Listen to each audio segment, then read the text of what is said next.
Bonjour Adrien Gindre, votre invité ce matin. C'est l'un des meilleurs politologues. Il est chercheur associé au CEVIPOF et également directeur du Centre d'études et de connaissances sur l'opinion publique.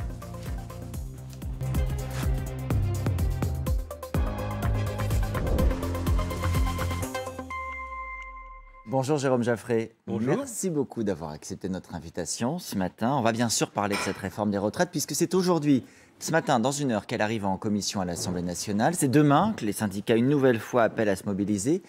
Hier, Elisabeth Borne a eu ces mots. Ce n'est plus négociable. La retraite à 64 ans et l'accélération de la réforme Touraine, autrement dit la durée de cotisation, c'est nécessaire pour assurer l'équilibre du système. Est-ce qu'elle a eu raison de dire les choses aussi clairement? Ce n'est plus négociable. Alors, je ne porterai pas de jugement pour savoir si elle a raison ou si elle a tort. Comment ça s'inscrit, un tel propos, si vous voulez? Au fond, le gouvernement, et derrière Emmanuel Macron, bien sûr, politiquement, il joue extrêmement gros sur cette réforme des retraites. Il est pour eux hors de question d'y renoncer. Ça, c'est un point qu'il faut comprendre. Politiquement, c'est impossible pour eux d'y renoncer. Et donc, afficher la détermination du gouvernement à mener à bien la réforme, c'est une condition absolument majeure pour avancer. Et j'ajoute que l'un des rares atouts dans les sondages d'opinion, on les cherche à la loupe, les atouts du gouvernement dans les sondages d'opinion, c'est le sentiment que la réforme ira jusqu'au bout, qu'elle passera, qu'elle aura lieu. Donc cet atout, le gouvernement ne veut pas la perdre. Maintenant, si on écoute bien ce que dit Elisabeth Borne, elle dit « ce n'est pas négociable, l'âge de la retraite et la durée de cotisation », ce qui veut dire que le reste est négociable d'une certaine façon. Et là, il y a quelque chose d'entrouvert qui n'a peut-être pas été saisi immédiatement, mais pour lequel les amendements parlementaires pourront jouer. Et ça, c'est un signal intéressant. Alors, avant qu'on en vienne effectivement à ce qui est négociable, encore une question sur ce qui ne l'est pas. Il se trouve que demain, je le rappelais, il y a encore une manifestation, une journée d'action qui est attendue. Je rappelle qu'il y a 10 jours, c'était quand même 1 million de manifestants d'après le gouvernement, d'après les autorités, le ministère de l'Intérieur, 2 millions d'après la CGT. Le porte-parole du gouvernement, Olivier Véran, a eu l'occasion de dire « le nombre de manifestants, ça ne change rien ». Vous nous rappeliez à l'instant la détermination du gouvernement. Est-ce qu'on peut réellement, encore en 2023 en France, gouverner en faisant complètement fi de la rue? Écoutez, ce serait une grande maladresse. Bien évidemment. Le sentiment de ne pas être à l'écoute, de ne pas tenir compte de ce que disent les gens, c'est ce qui est un peu insupportable. Il ne suffit pas de dire « j'ai annoncé », comme le fait Emmanuel Macron, « j'ai annoncé pendant la campagne présidentielle que l'âge de la retraite augmenterait, j'ai été élu, et donc dans ces conditions je peux appliquer ». Il faut être à l'écoute, c'est une condition. C'est maladroit de dire le nombre ne compte pas parce que ça encourage tous ceux qui sont contre la réforme à précisément aller dans la rue pour grossir les effectifs de ceux qui protestent. Le propos est maladroit. Maintenant, on est dans une bataille classique, je dirais, tant qu'on est dans les manifestations, éventuellement un certain nombre de grèves pendant une période, contre un gouvernement qui veut aller jusqu'au bout de sa réforme et qui espère avoir une majorité au Parlement. On y reviendra peut-être sur ce point. Tout à fait. Nous avons une situation de bataille classique. Est-ce que nous sortons de la bataille classique? C'est-à-dire, est-ce qu'à partir des manifestations, vous avez une extension de ceux qui sont en grève? Pascal Perry, il y a un instant sur le plateau du journal de LCI, disait « c'est au fond les salariés du public, comme d'habitude, qui sont dans les manifestations ». Si vous avez un mouvement qui s'étend, par exemple, aux artisans en difficulté avec le coût de l'énergie, aux jeunes qui ont un avenir difficile et des conditions d'études à l'université mauvaises, très dures, vous avez une situation où les choses changeraient. Et c'est ça qu'il faut surveiller dans les semaines à venir. En effet. Alors, si on regarde, vous y faisiez allusion, les enquêtes d'opinion.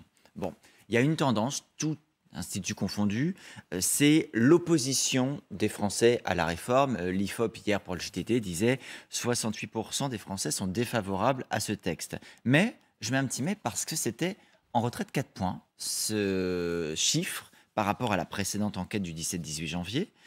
Est-ce qu'il faut regarder là, d'abord le 68% parce que c'est un chiffre massif, ou est-ce qu'il faut regarder le moins 4 parce qu'il y a un léger bouger, un léger tassement de cette opposition? Tant qu'on reste à ces niveaux de 2 tiers des Français hostiles, 2 points de plus, 4 points de moins, ça ne change pas fondamentalement les choses. La bataille d'opinion, la première bataille d'opinion a été perdue massivement par le gouvernement, parce qu'il l'a engagée sur le thème de la justice, la réforme juste.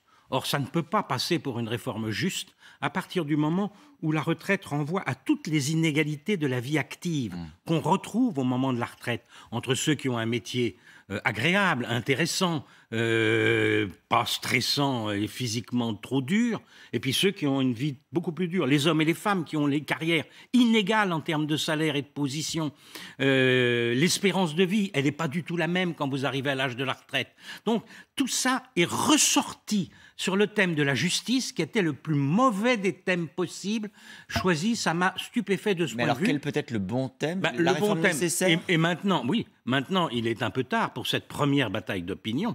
C'était effectivement de convaincre que la réforme est nécessaire parce que sinon, le système par répartition, qui consiste à ce que les actifs paient la pension des retraités, qui est donc le critère de solidarité absolue d'une société, est-ce qu'il y a réellement un danger là-dessus? Mais je disais, première bataille d'opinion, perdue massivement, et on le voit dans les sondages. La bataille d'opinion suivante, c'est la bataille éventuellement parlementaire. Elle devient une bataille politique, et donc elle change un peu de nature. Et puis par ailleurs, s'il y a des grèves, s'il y a des conflits, si on empêche les Français de se déplacer, c'est-à-dire que là, le curseur pour les syndicats doit être exactement à trouver. Il faut à la fois maintenir pour eux le soutien de l'opinion, c'est fondamental dans un conflit, mais s'il faut aussi probablement durcir un peu le conflit de leur point de vue, parce que sinon, comme je le disais, on est dans un affrontement très classique, une manifestation tous les 10 jours, un gouvernement qui dit « je ne céderai pas », et rien ne bouge. Alors prenons le cas parlementaire. C'est aussi l'un des arguments qui est reproché au gouvernement, qui est utilisé, de dire c'est une réforme qui est contrainte parce qu'elle est faite dans le cadre d'un projet de loi de financement de la sécurité sociale rectificatif, dans le cadre de l'article 47.1 de la Constitution, avec un risque de 49.3. Bon, vous allez nous aider à traduire tout ça. Est-ce que le gouvernement, déjà, avait le choix de la méthode? Est-ce qu'il pouvait faire différemment que de se mettre dans cette situation très contestée? À partir du moment où le gouvernement s'engageait dans une des réformes les plus difficiles à faire, la réforme des retraites, classiquement, elle se fait tous les 5 ou 10 ans et elle est vraiment très dure pour les Français. À partir de ce moment-là, on comprend qu'il veuille choisir un chemin parlementaire le plus rapide et le plus facile possible. Qui le sécurise, qui sécurise le gouvernement. Il y a quand même, la bataille parlementaire, c'est pas rien. C'est-à-dire que vous pouvez avoir un gouvernement mis en minorité. Avant l'adoption du texte final, on vote article par article. Et si le gouvernement est mis en minorité sur des articles très importants, à l'Assemblée, je pense par exemple évidemment au relèvement à 64 ans, ça ne veut pas dire que le texte final ne sera pas adopté, c'est une question de procédure parlementaire, mais vous voyez l'impact dans l'opinion. Parce qu'il y aura un vote intermédiaire très symbolique. Un vote intermédiaire qui aura un impact absolument. Donc ça veut dire que actuellement on est en train d'expliquer à tous les députés qu'ils doivent être présents en permanence dans l'hémicycle, parce que sinon la mise en minorité est possible. On ne voit pas pourquoi les députés républicains en permanence aideraient le gouvernement. Donc je crois que ça va être difficile. À l'arrivée, le 49.3, vous avez raison, le 49.3, c'est on vote, on ne vote pas. On engage la responsabilité du gouvernement. Si on est contre le texte, on dépose une motion de censure. Évidemment, elle sera déposée. Mais finalement, si la motion de censure est rejetée, le texte de loi est considéré comme adopté sans finalement avoir été voté. Et c'est ça, la notion de passage en force qui s'ajouterait à l'opposition de la grande majorité des Français à la réforme, ça finirait par avoir un coût politique élevé. Ce 49.3, le gouvernement en avait aussi émis l'idée en disant face à l'obstruction parlementaire, il faut un moment qu'on puisse avancer. Là, on connaît le nombre d'amendements qui a été déposé dans le cadre de l'examen en commission. Ça peut varier pour la séance publique dans une semaine. On est à pratiquement 7000 amendements. Il y en a un peu moins de 6000 pour la NUPES, pour donner un ordre de grandeur, un peu plus de 3000 rien que pour la France insoumise. Est-ce que ça, c'est de l'obstruction parlementaire, Jérôme Jaffray? Alors, on évolue un petit peu, c'est-à-dire que la NUPES était partie sur le thème de l'obstruction et finalement se rendre compte qu'elle a intérêt à avoir des votes intermédiaires de l'Assemblée qui pourraient mettre en minorité le gouvernement. Je n'écarte pas, le débat à l'Assemblée commence à partir de lundi prochain, le 6 février. En séance publique, tout à fait. Je n'écarte pas que la NUPES renonce à défendre un grand nombre d'amendements pour aller au vote sur les articles essentiels, 600 qui peuvent l'emporter.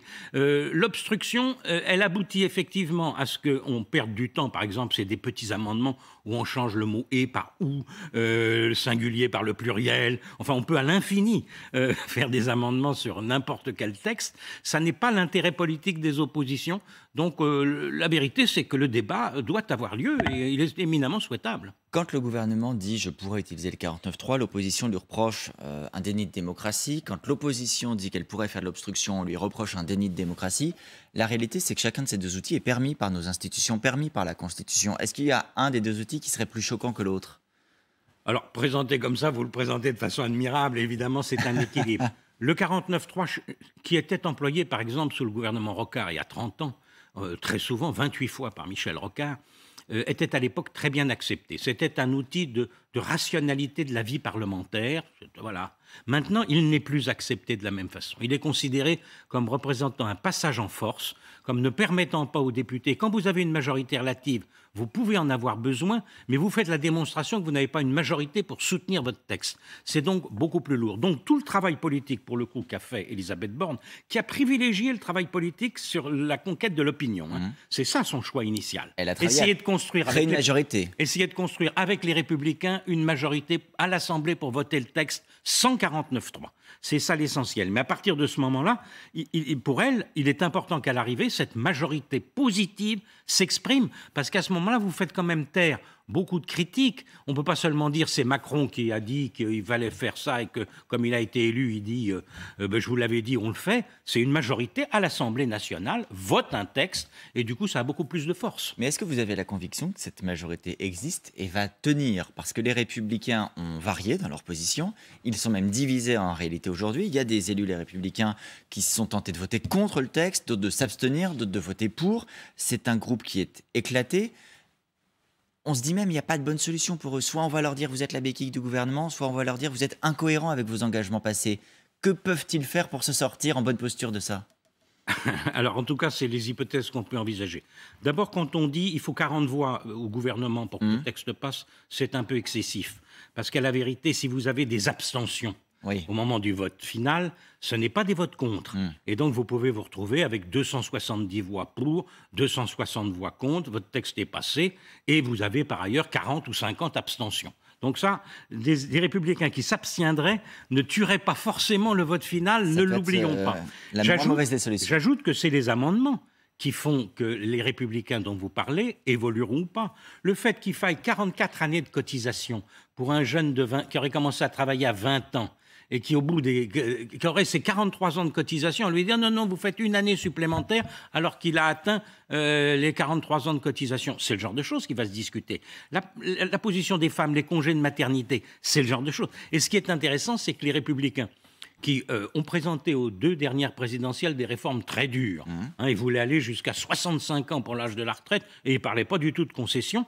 Maintenant, ont la volonté de se montrer beaucoup plus proche des préoccupations des Français et de corriger le texte. D'où d'ailleurs le fait qu'il y a des amendements aussi qui maintenant sont annoncés au sein du groupe Renaissance, le groupe macroniste, pour que lui aussi montre qu'il est sensible aux préoccupations des Français. Avec d'ailleurs, dans ce groupe, enfin dans la majorité, tout groupe confondu, au moins une dizaine de députés qui disent qu'à ce stade, ils ne peuvent pas voter la réforme en l'état. Est-ce que ça doit inquiéter le gouvernement ou est-ce que là encore, vous diriez, comme tout à l'heure, quand on parlait des syndicats, on est dans un jeu de rôle un peu classique? Alors, en tout cas, imaginez qu'il y ait des amendements votés pour corriger le texte sur les injustices repérées, de tout le monde souligne, et que finalement, Mme Borne dit on peut les réétudier.